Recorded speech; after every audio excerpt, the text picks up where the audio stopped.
Yo, so today I want to kick things off with a quick shout out to the flag.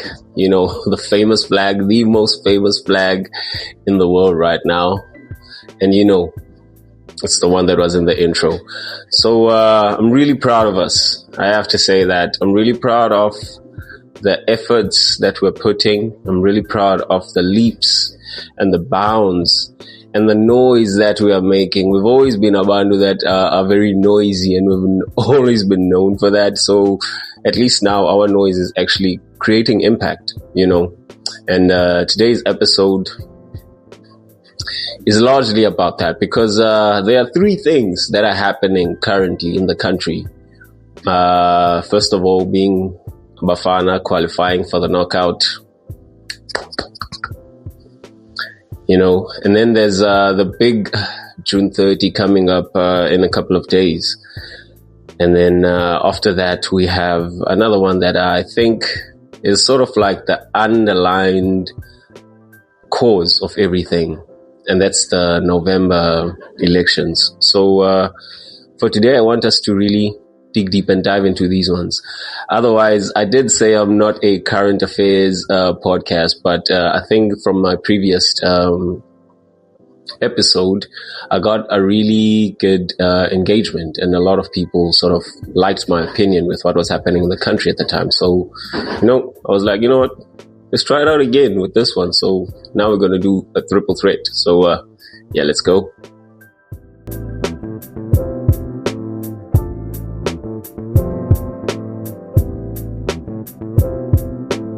Everyone, igama nguMilani Nande wa kwaSixakwe, and today I am back with another one. And I want us to kick things off today with the happy news first. You know, we gotta send a shout out to the boys, because Bafana Bafana qualified for the knockout phases.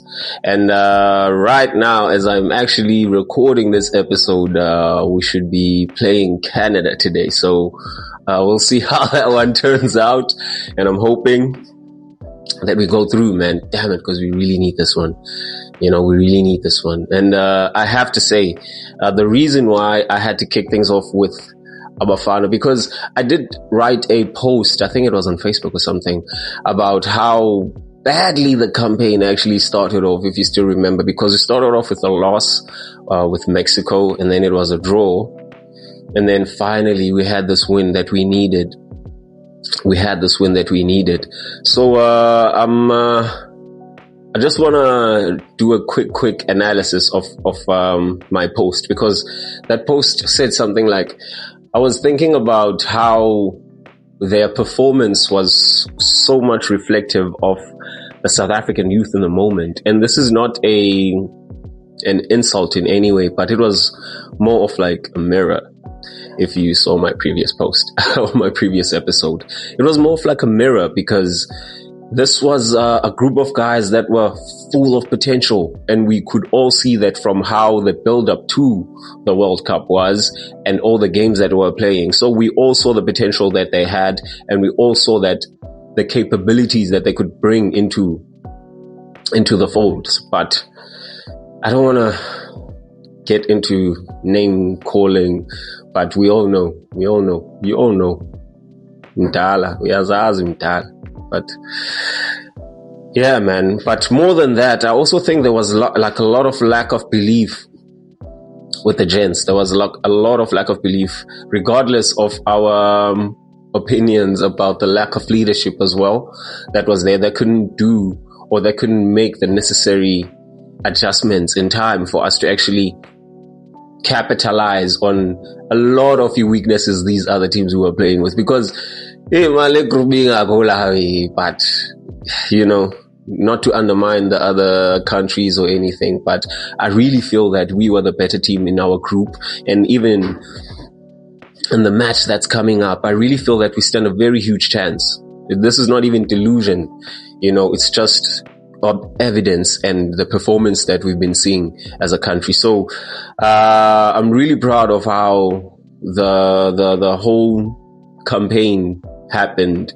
Yeah, it was a slow start, as I am saying. It was a true reflection of the South African youth, because we are filled with so much potential, so much energy, and there's a lot of ideas and stuff that we have and things that we want to do, but I feel like we are very slow to execute. It's like we are always waiting for permission to act. You know, we're always waiting for someone to tell us, but okay, no, yeah, and say, you're good enough, move, you're doing this, you know. So how the gents really have been doing is really an inspiration. And I really think this glimmer of hope and inspiration is gonna help us get through what the country is actually going through right now, because we are all facing a very controversial phase in the country's existence, and it's the June 30 marches and protests. So yeah, let's talk about them, you know, because first of all, I know that a lot of people in the media and in socials will tend to vilify people who are standing for the June 30 protests and the illegal immigration protests. But I really feel that we need to indicate that this is not about, let me put it this way. Firstly, let me speak for myself. I'm a huge advocate for African unity.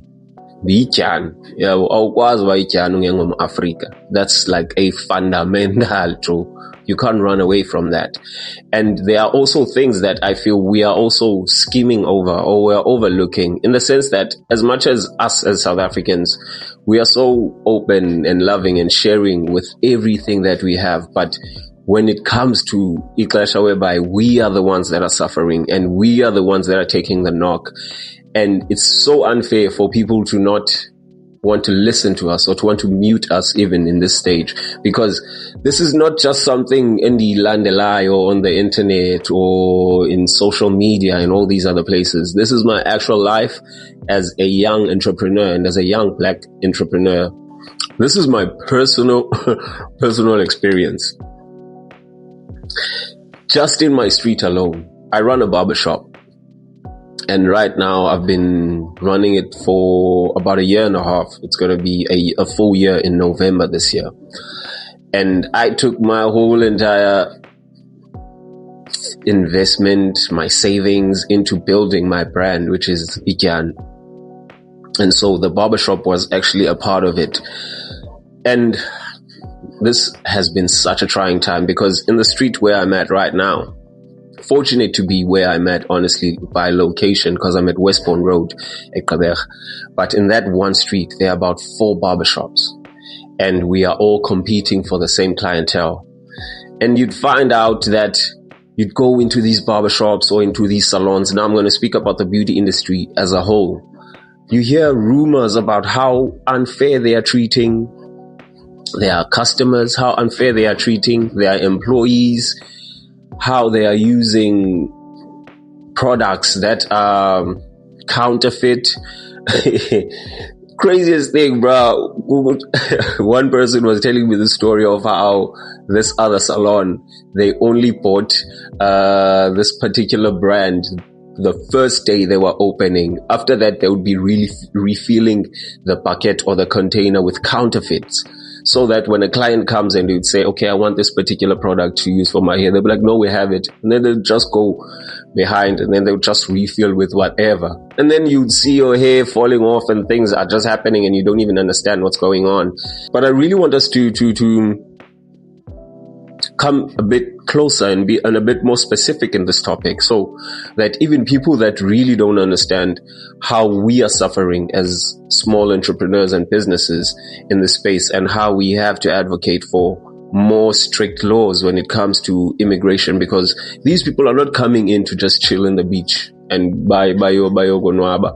They are here to take up space, to take up land, to take up resources, and it's hard to compete. And first and foremost, we all know that they are not paying taxes. They are not paying tax at all. All they are doing is balala pesgwai malab. They are there because they are evading those taxes. And these are the the most frustrating thing is these are the exact same taxes that they need when they are going to our hospitals, when they are using our legal systems, when they are using our facilities, the water, all our infrastructure in the country needs these taxes to be paid. But these people are operating businesses that they don't even paying taxes in. And then again, they turn and use the same infrastructure and e-services that we are paying taxes in with this minimal amount of money that we are making. So guys, we need to think about Lendo Lena. But anyway, it's the product issue, the one I was just mentioning right now.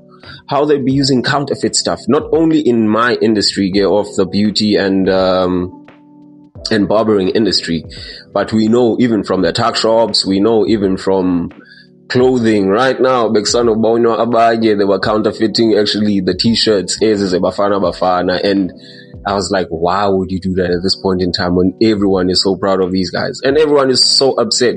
Yeah, the t-shirt is expensive, but bruh, timing, not now. You can't be doing that now. So we're not only suffering through the taxes, but even in this format as well, even our physical health now is suffering with this. And then what was the third point? The opportunities. Because now the spaces that they are already filling, these are spaces that should be filled by tax-paying, law-abiding, good-standing citizens of South Africa. And that's how we can actually run and operate a country as a KwaZulu, is when everyone that is benefiting from it is actually plowing back to it. So this whole thing is about us locking down our borders, ensuring that anyone that comes in is documented, uyaziwa ba uzenga ntoni uzotini, and we are able to take account to everything that we are doing here. Not just by, okay, asikwazi ubabamba xa benze crime. Yeah, that's very important and it's a huge one. But also with e-operations, the businesses and everything, that zininzi indlela that we are suffering ngayo when it comes to this thing. And I really wish people that are against it would have an open mind when they are engaging in this matter. And then I think let's come to the cause of the matter. We need to get to the cause of the matter, which is our municipal elections. Now, in the politics of our country, because it's tedious, yet Dina. And for the longest time now, I've always felt I don't want to be a part of it. I don't want to participate in it. But recently, I went into we were electing a councillor for the ward that I was in. It was actually my first time attending. And I really felt proud of myself for participating in my civic duties and my civic responsibilities. Because right now, with me actually voting and doing all of that, I truly feel that I have the right to come to my podcast and to come to my platform and talk about the things that I'm talking about. Because I know if anyone would say, not only am I trying to educate Abantu through this platform and trying to have a voice for us as Abantu generally in South Africa and us as Amajita, because that's my audience. Those are the people I talk to. But I'm also participating by going and voting, because that's very important in us shaping the type of society, the type of communities that we want to get, so that we don't have to have such things where out of nowhere, guys, ubona kuki influx of people that are taking over our spaces and we don't even know how that happened. And as abantu abanobundu, it's easy for us to get manipulated. It's easy for us to get bamboozled. It's easy for us to find ourselves secret situations where we are the ones that are the victims, yet everyone is still blaming us. Hey, that's the craziest thing about this thing. We are the victims, but everyone is still blaming us. So we need to vote. We need to go to the polls. If we want to have our voice, if we want to have change, if we want to have an impact, especially as a very young man. Because when I was in that voting station, when we were voting for the council, I was like, aluko tu ulucha. There was no young people that were there. And it was very shocking for abana bandu that are so affected and impacted by ezizindo, for them to be sitting at home and not participating.